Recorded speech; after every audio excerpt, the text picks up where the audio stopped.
السلام علیکم ورحمۃ اللہ وبرکاتہ۔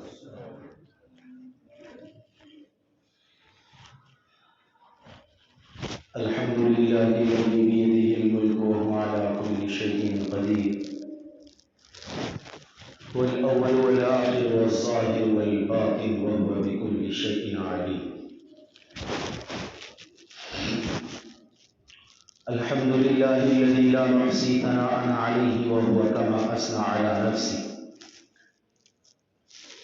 الحمد للہ نحمده ونستعینه ونستغفره ونعوذ باللہ من شرور انفسنا ومن سیئات اعمالنا، من يهده الله فلا مضل له ومن يضلل فلا هادي له، واشهد ان لا اله الا الله وحده لا شريك له، واشهد ان سيدنا وسندنا وحبيبنا ومولانا محمدا عبده ورسوله، ارسله بالحق بشيرا ونذيرا وداعيا الى الله باذنه وسراجا منيرا،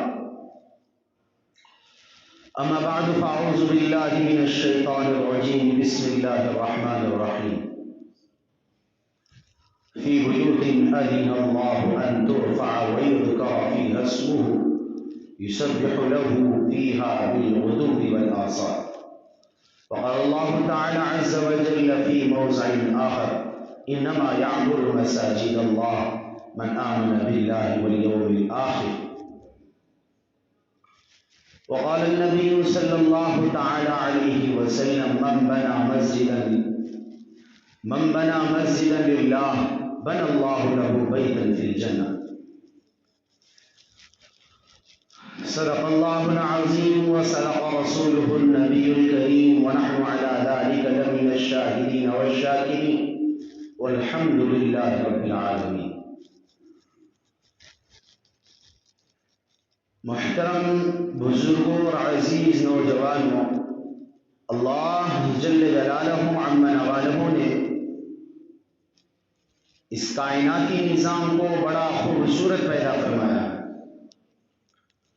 اور اللہ تعالیٰ نے اس کائناتی نظام کی خوبصورتی بڑے اچھے انداز میں فرمائی ہے کہ جدھر بھی دیکھو اللہ کی قدرت کے کرشمے، انسان جدھر بھی نظر گھماتا ہے اللہ جل جلالہ کی قدرت کے کرشمے اس کو نظر آتے ہیں۔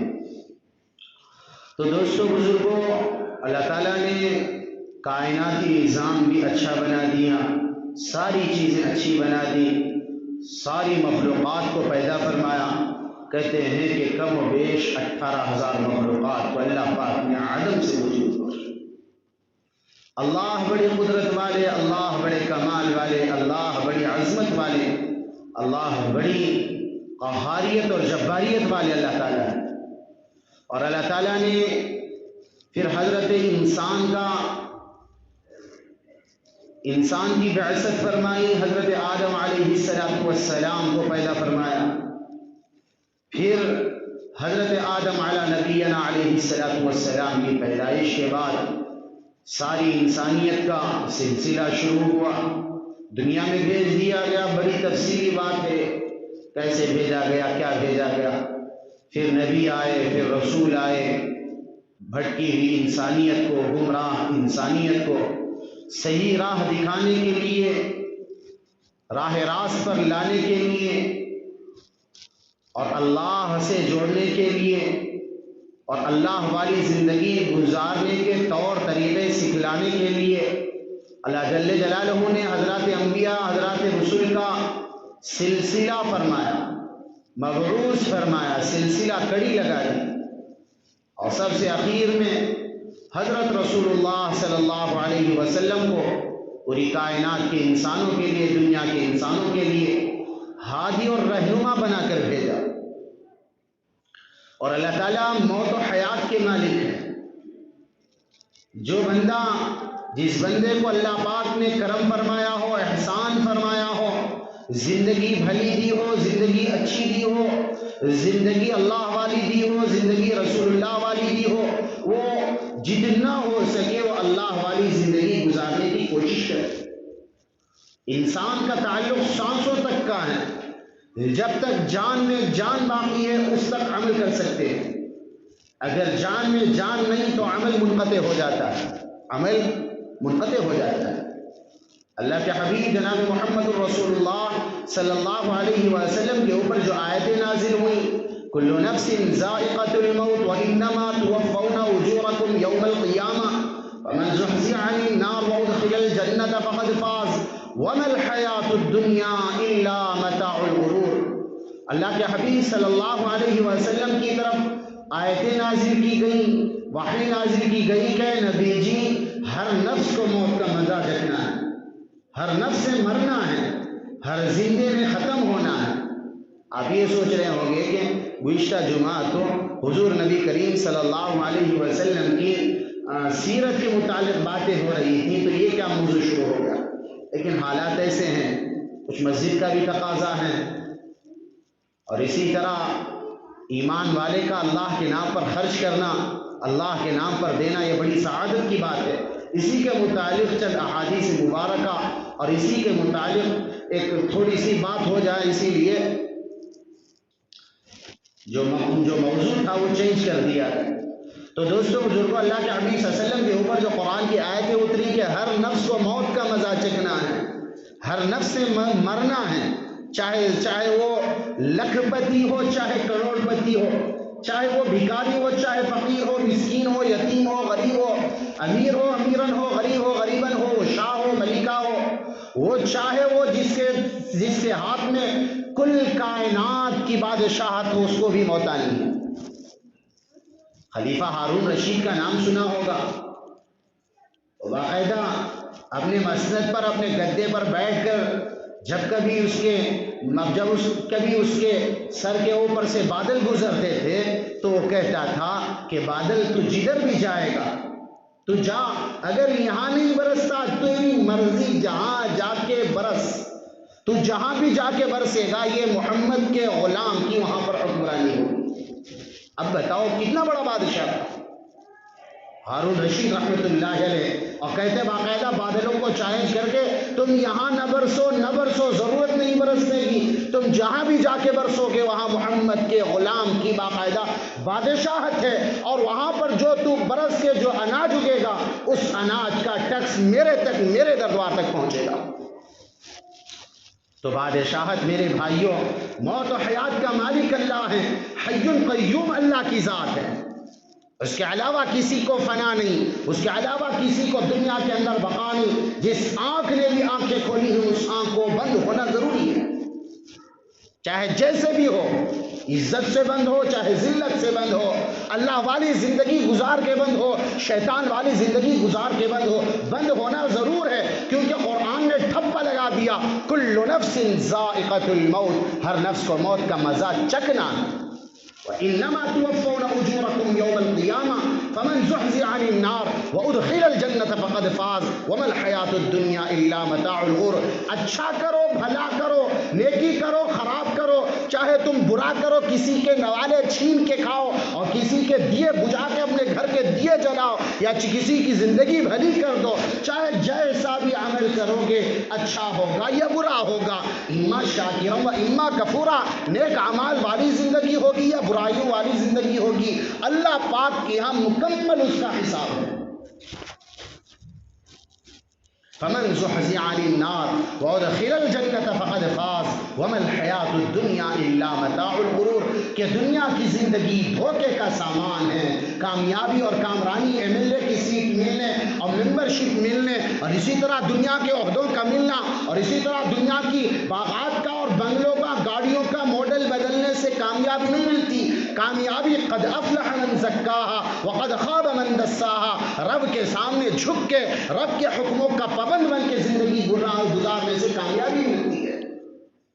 من زحزح عن النار وادخل الجنة فقد فاز، سب سے بڑی کامیابی لوگوں، اللہ نے فرمایا کہ کامیابی تو دنیا کی کامیابی نہیں، اور دنیا کی ناکامیابی نہیں، کامیابی اور کامرانی کا مدار اللہ نے دین پر رکھا ہے۔ جب بندہ شریعت کے موافق زندگی گزارے گا، پیارے آقا جناب محمد رسول اللہ صلی اللہ علیہ وسلم کی سنتوں کو آنکھوں سے لگا کر زندگی گزارے گا، اللہ پاک کہتے ہیں فمن زحزح عن النار وادخل الجنۃ فقد فاز، جو بندہ ابد الآباد جہنم سے بچا کر جنت میں داخل کر دیا جائے وہ کامیاب ہے۔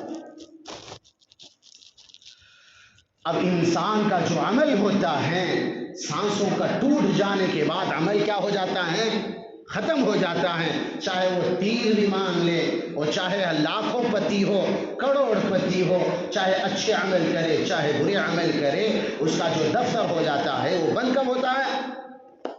مرنے کے بعد ادھر روح نکلی، ادھر اس کا عمل اعمال نامہ بند ہو گیا، ادھر فرشتے جان نکالنے کے فرشتے نظر آئے، اچھے فرشتے ہوں یا برے فرشتے ہوں، اسرائیل اچھے فرشتوں سے استقبال کرے یا برے فرشتوں کے ساتھ گرزوں سے استقبال کرے، یہ نظر آنا شروع ہو گئے، یہ آنکھیں دوسری چیزیں نظر دیکھنا شروع ہو گئی، تو اس کے اعمال کا دفتر کیا ہو جاتا ہے؟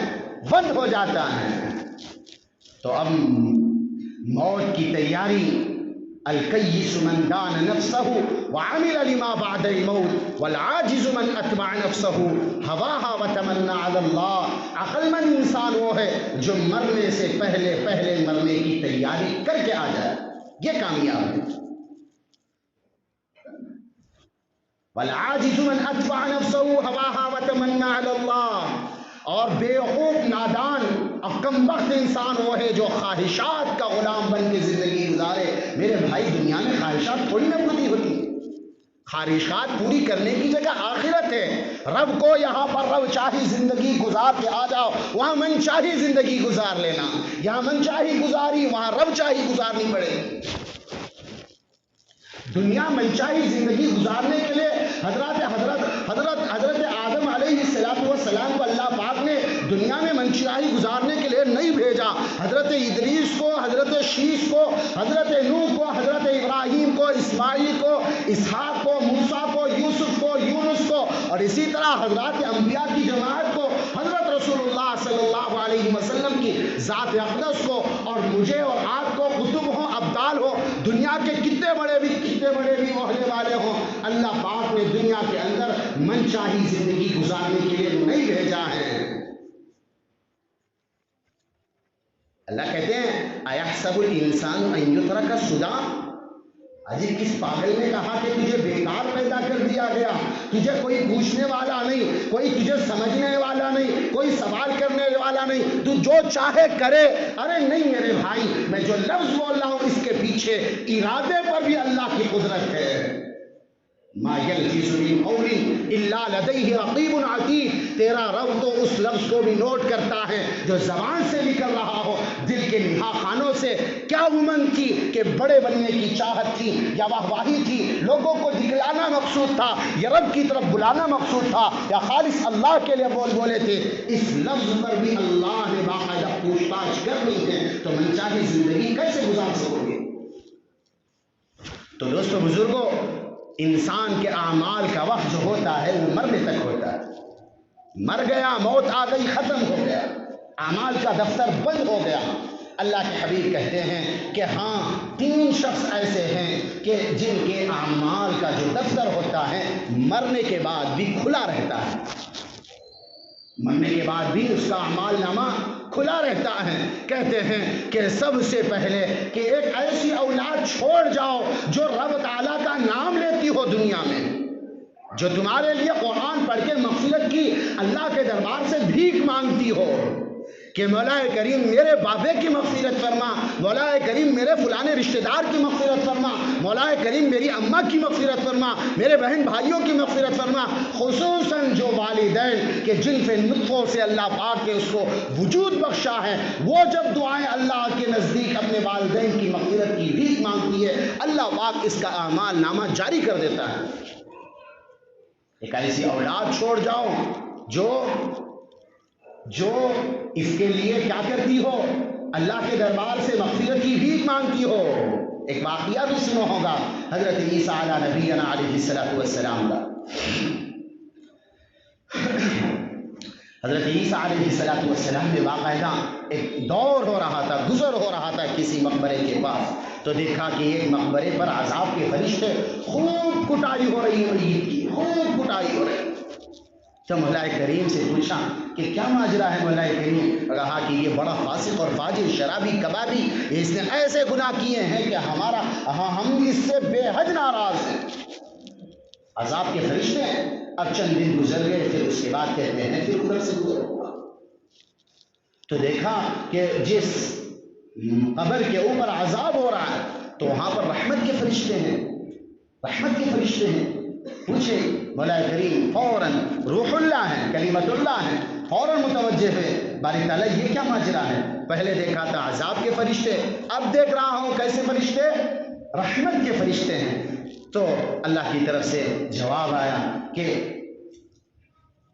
یہ جیسا تھا آپ کے سامنے ہے، لیکن اس نے شادی بھی کی تھی، اس کے حمل بھی ٹھہرا تھا، اس کا نطفہ دنیا میں پل رہا تھا، یہ باقاعدہ اس نے پرورش کی، اس کی بیوی نے ایک لڑکے کو جنم دیا، بڑا ہوا لڑکا مکتب میں جا کر بیٹھا اور میرا پاک کلام پڑھا اس نے، اور اعوذ باللہ من الشیطان الرجیم بسم اللہ الرحمن الرحیم اس نے تلاوت کی، اور کہا کہ میں اس اللہ کے نام سے میں کلام پاک پڑھنا شروع کرتا ہوں جو بڑا مہربان، جو بڑا رحیم، جو بڑا شفیق اور مہربان اللہ ہے، میں اس کے نام سے شروع کرتا ہوں۔ تو میرے عیسیٰ، میرے روح اللہ، میرے جلال کو اور میری رحمت کو جوش آیا کہ اس کا بچہ دنیا میں میرا نام لینے والا ہو، اور میں اس کو باقاعدہ یہاں پر قبر میں اس کو عذاب دوں، میری رحمت نے گوارا نہیں کیا، تو میں نے اپنی دریائے رحمت سے اس کو بخش دیا۔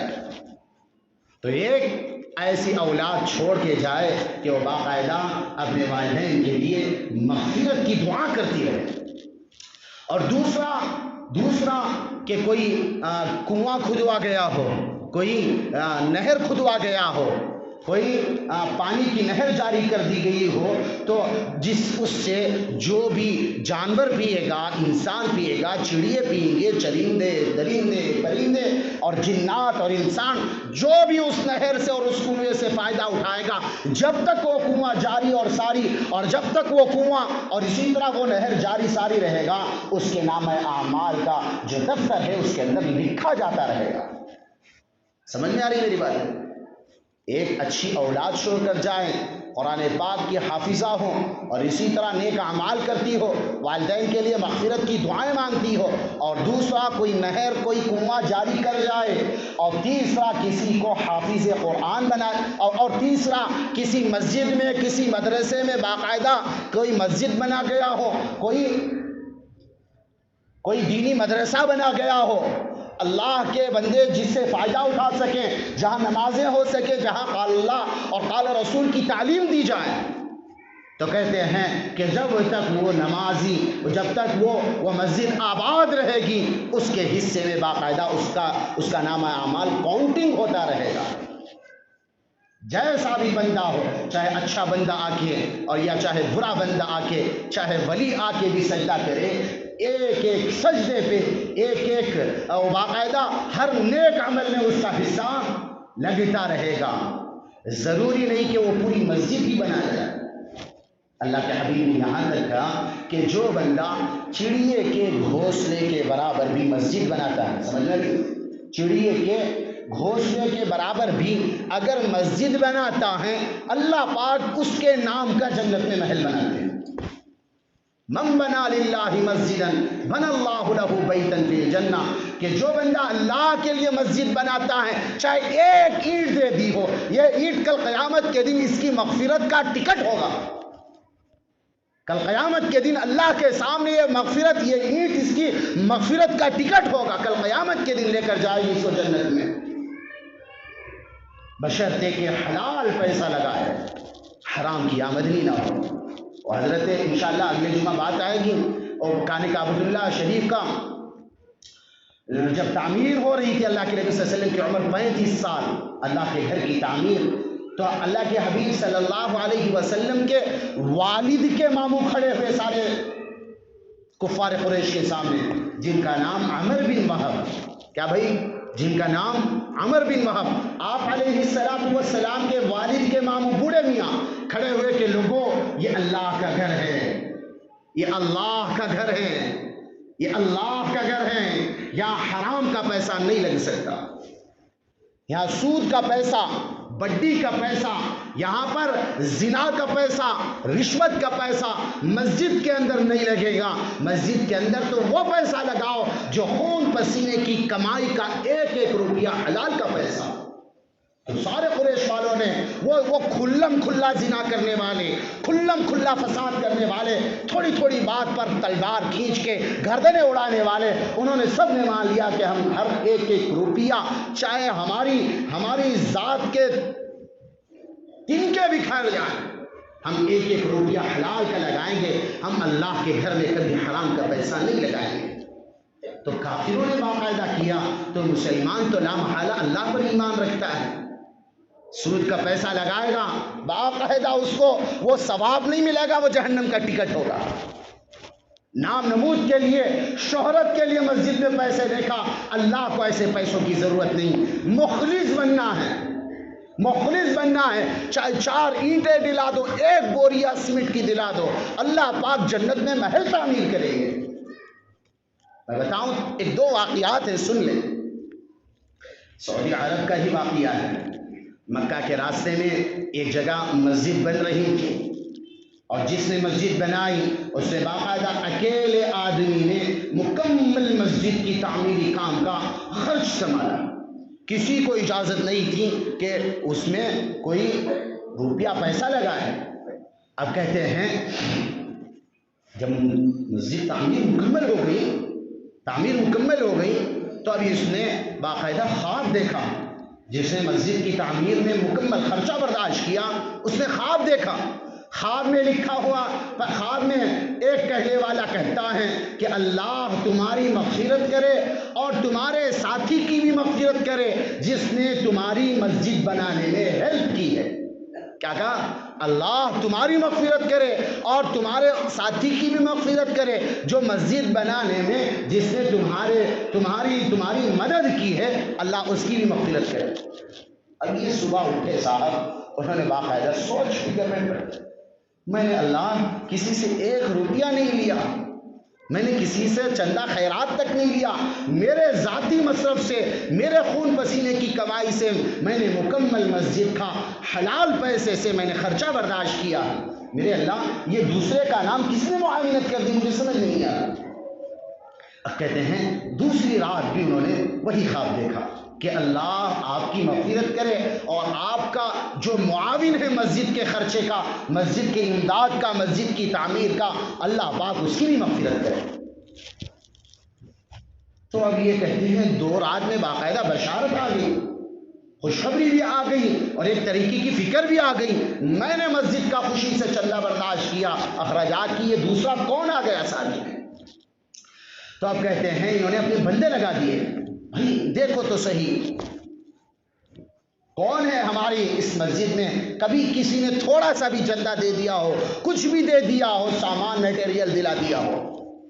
تو کہتے ہیں ان کے جو مستری تھے، جو انجینئر تھے، سب جوڑ کے بیٹھ گئے، اجی ہمیں نہیں معلوم کہ ہم نے کبھی کسی سے چندہ بھی لیا ہو، آپ کی باقاعدہ راہ سے ساری چیزیں آتی تھیں، آپ کے بینک بیلنس سے ہم نے سب کچھ کٹوا دیا ہے، لیکن ہمیں نہیں معلوم کہ کس نے کیا دیا۔ پھر کہتے ہیں کہ چند دنوں تک غور خوض ہوتا رہا، ایک مرتبہ چند مزدوروں نے آ کر کہا جو ساتھ میں تھے، انہوں نے کہا کہ اجی آپ ایک دفعہ مسجد کے تعمیری کامل نہیں تھے، اس وقت سیمنٹ کا بوریا ختم ہو چکا تھا، سیمنٹ کا بوریا ختم ہو چکا تھا، آپ سے ہمارا کانٹیکٹ نہ ہو سکا۔ تو کہتے ہیں کہ آپ کا جو پڑوسی ہے فلانا، اس نے اپنے خرچے سے 1 بوریا دلا دیا تھا جو کم پڑ رہا تھا۔ تو کہتے ہیں کہ فوراً اس بندے کو بلایا، اجی آ جاؤ، بلایا، سامنے کھڑا کیا کہ آپ نے مسجد کی تعمیر میں بوریا دیا تھا؟ جی ہاں بوریا دیا تھا میں نے۔ آپ اس کا رقم لے لیں، میری طرف سے $1000 لے لیں، $1000۔ وہ کہنے لگے کہ ہم $1000 کیوں لیں؟ ایک مسجد کا جو بوریا آتا ہے سیمنٹ کا تو آتا ہے $50 کا، آپ $1000 کیوں دے رہے ہیں؟ نہیں، آپ 1000 نہیں لینا چاہتے، 10,000 لے لینا۔ وہ کہنے لگے کہ آپ دینا کیوں چاہتے ہیں؟ خامخواہ دینا چاہتے ہیں؟ میں نے تو اللہ کے لیے کیا ہے، مجھے نہیں چاہیے۔ اگر نہیں، میں آپ کا احسان مند نہیں ہوں کہ میں اپنی ذاتی مصرف سے میں نے بنایا ہے، مجھے ضرورت نہیں۔ وہ کہنے لگے کہ پھر 1 لاکھ لے لو۔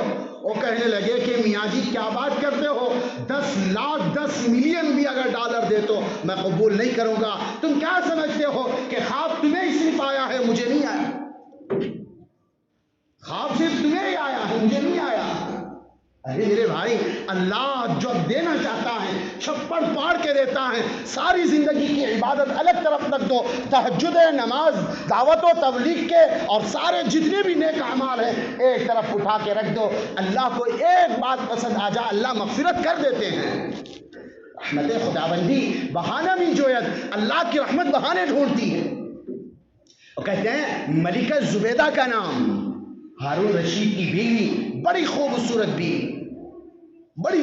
بیوی، انہوں نے باقاعدہ طائف سے مکہ کے درمیان حاجیوں کو پانی پینے کے لیے انہوں نے نہر کھدوایا تھا، اور جب نہر کھدوانے کی باری آئی خواب دیکھا۔ میں تفصیل میں نہیں جانا چاہتا کہ خواب کیا دیکھا تھا۔ علامہ ابن سیرین رحمۃ اللہ علیہ انہوں نے باقاعدہ خواب کی تعمیر بتائی۔ ایک مرتبہ خواب دیکھا ملکہ زبیدہ نے کہ ساری انسانیت، چرندے ہوں، پرندے ہوں، درندے ہوں، جنات ہوں، انسان ہوں، سب ان کے ساتھ باقاعدہ منہ کالا کر رہے ہیں۔ ملکہ زبیدہ نے دیکھا تو یہ حیران ہو گئی، پریشان ہو گئی، اللہ یہ کتنا بڑا ظلم ہے کہ سارے انسان اور جنات میرے ساتھ منہ کالا کر رہے ہیں۔ تو فوراً وقت کے معبر، وقت کے امام المعبرین علامہ ابن سیرین رحمۃ اللہ علیہ موجود ہیں، ان سے باقاعدہ اپنی باندی، اپنی جو کنیز ہوتی ہے ان کو بھیجا کہ جا تو کہہ کہ تجھے یہ خواب آیا ہے اور ان سے اس کی تعبیر معلوم کر۔ تو اب ملکہ زبیدہ کے کہنے پر وہ کنیز گئی علامہ ابن سیرین رحمۃ اللہ علیہ کے سامنے، افسار کھلا کیا کر دیا، خواب بیان کر دیا۔ وہ حضرت علامہ ابن سیرین رحمۃ اللہ علیہ نیچے سے اوپر تک دیکھنے لگے، سچ بتاؤ تم نے یہ خواب نہیں دیکھا ہے؟ کیا کہنے لگے، تو باندھی ہے تو خواب کیسے دیکھ سکتی ہے؟ یہ خواب دیکھنے والی اگر تو ہے تو تو باندھی نہیں ہو سکتی۔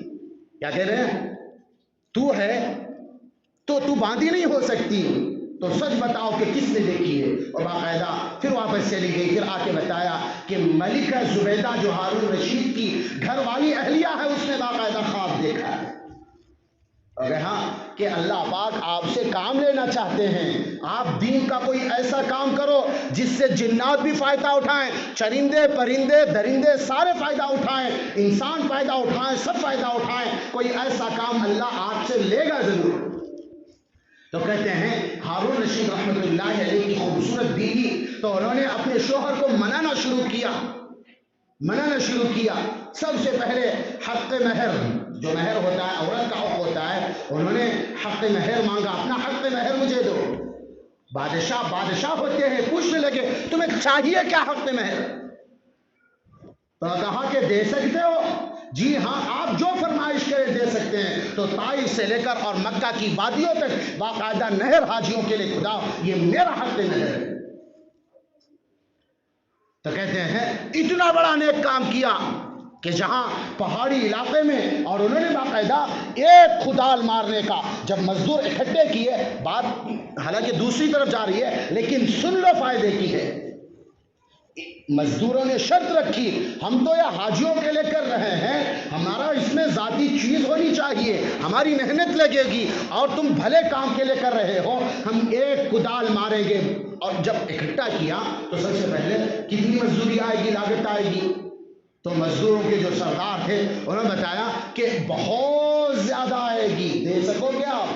اور کہا کہ بتاؤ تو صحیح۔ وہ کہنے لگے کہ میں ایک کدال ہمارا بندہ جب مارے گا، ایک کدال کے بدلے 1 سونے کی اشرفی دی جائے۔ انہوں نے مانگ رکھی۔ تو کہتے ہیں ملکہ زبیدہ نے کہا 1 کدال کے بدلے اللہ کے لیے دے رہی ہوں تو 2 اشرفیاں دوں گی میں۔ کتنی بڑی کرامت، کتنی بڑی اللہ والی ہوں گی۔ لیکن کہتے ہیں ایک مرتبہ مرنے کے بعد جب کسی کے خواب میں آئی تو اماں جی پوچھنے لگے، کسی نے پوچھا اماں جی اللہ نے مغفرت کیسی کر دی آپ کی، بتائیں تو صحیح، آپ نے اتنے اتنے نیک اعمال کیے ہیں، اتنے کیے ہیں، کیا کیا؟ اور کہا کہ میری نہر زبیدہ ایک طرف رکھ دو، میری زندگی کے جو نیک کام ہے ایک طرف رکھ دو، اور ایک نیک کام ان کا بتاؤ میں۔ اور باقاعدہ انہوں نے اپنی ذاتی پیسے سے 300 حافظ غلام لونڈیاں خریدی تھی۔ کتنی بھائی؟ 300 حافظ غلام لونڈیاں۔ اور باقاعدہ ان کا کام یہی تھا کہ وہ ان سے مخاطب جب خرید کر لائیں ساری بالکل حافظہ، سب سے کہنے لگی میں جو کھاؤں گی تمہیں بھی وہ کھلاؤں گی۔ اب بادشاہ کیسا کھاتے ہیں؟ اور میں جو پہنوں گی آپ لوگوں کو بھی وہی پہناؤں گی، اور جب جو میں پیوں گی آپ کو وہی پلاؤں گی، اور جس محل میں رہوں گی آپ کو وہی رہوں گی۔ بس تمہارا کام یہ ہے کہ تمہاری ضروریات کے ہم کفیل ہیں، تمہارا کام یہ ہے کہ ہمارا یہ بغداد کا جو محل ہے، جو قصر شاہی ہے، ایک سیکنڈ کے لیے بھی قرآن کی آواز کے بغیر نہیں رہنا چاہیے۔ اتنا بتاؤ کتنی بڑی اللہ والی ہوں گی۔ لیکن مغفرت کیسی ہوئی؟ پوچھنے والوں نے خواب میں بتایا کہ ایک مرتبہ میں کھانے بیٹھی تھی، نوالا ہاتھ میں تھا، پہلا کھانا میں اٹھا رہی تھی، تو اس وقت مؤذن نے اذان کی آواز دی، اللہ اکبر اللہ اکبر، تو میں نے آواز سنتے ہی میں نے اپنا نوالا روک لیا، اور میرا دوپٹہ آدھا پیچھے گرا ہوا تھا، آدھا باقاعدہ سر کھلا ہوا تھا۔ مجھے شرم آئی کہ میرے رب کا نام دنیا میں لیا جا رہا ہے، اور میں باقاعدہ بغیر دوپٹے کے اور میں کھانا تناول فرماؤں، اور اللہ کے نام کی انہوں نے وہ کھانا سائڈ رکھا اور باقاعدہ مکمل بھرتی کیا کہتے ہیں اوڑھنی کو مکمل باندھا، پھر کھانا شروع کیا۔ تو اللہ کو میری ادا میرے پیارے ایسی پسند آئی کہ اللہ کہنے لگے کہ تم نے زبیدہ بھلے بڑے بڑے کام کیے ہوں، لیکن تیرے رب نے تیری ایک ادا پر فدا ہو کے کہ تو نے میرے نام کو اونچا کیا اور میرے نام کو بلند بالا مقام کے ذریعے سے پہنچایا ہے، تو میں نے تیری مغفرت کر دی۔ تو کہتے ہیں رحمت خداوندی بہانہ می جویت، اب انہی کے شوہر حضرت ہارون رشید رحمت اللہ علیہ کا واقعہ ہے۔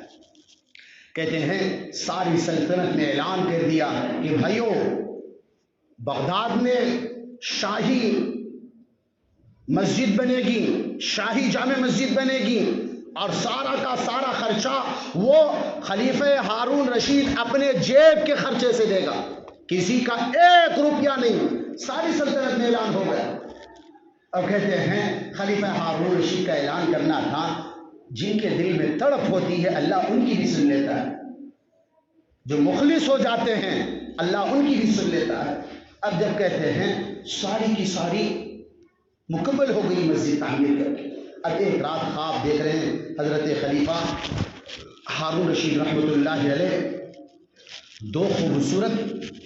ایک خوبصورت محل بنا ہوا ہے، ایک خوبصورت، جس کے اندر وقت کے خلیفہ امیر المؤمنین ہارون رشید رحمۃ اللہ علیہ کا نام لکھا ہوا، اور دوسرے ایک صاحب مزدور عبدالستار مزدور بغدادی کا نام لکھا ہوا ہے۔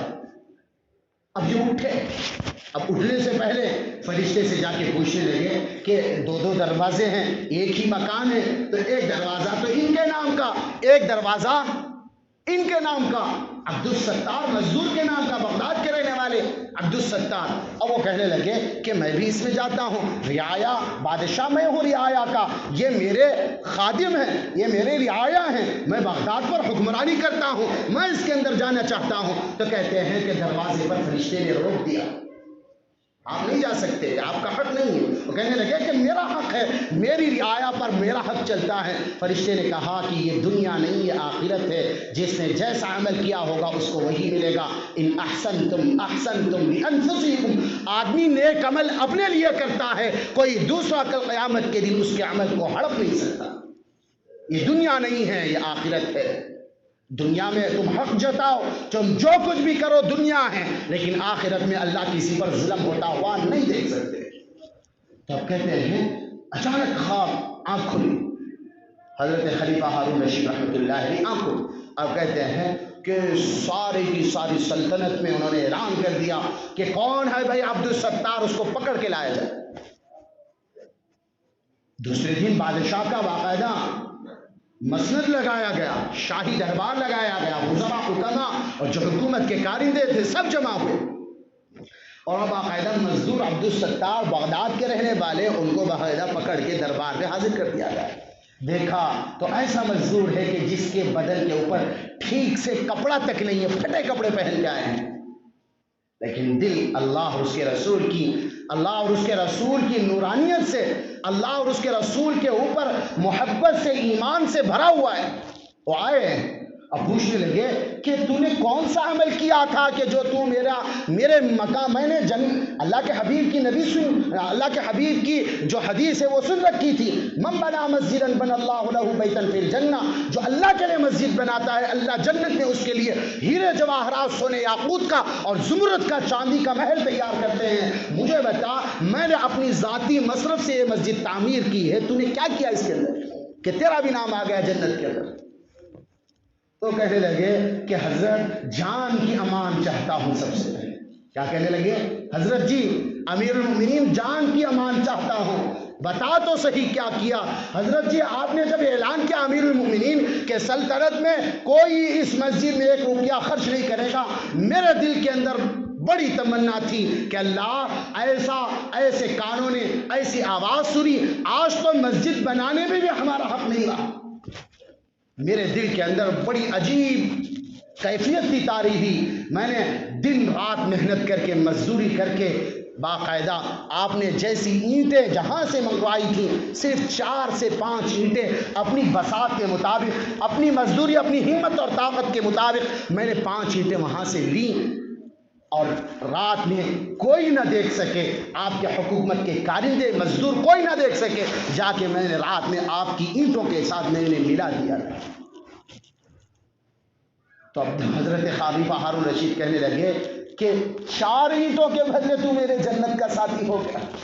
کیا بتاؤ، اللہ تو قبول کرنے والے ہیں۔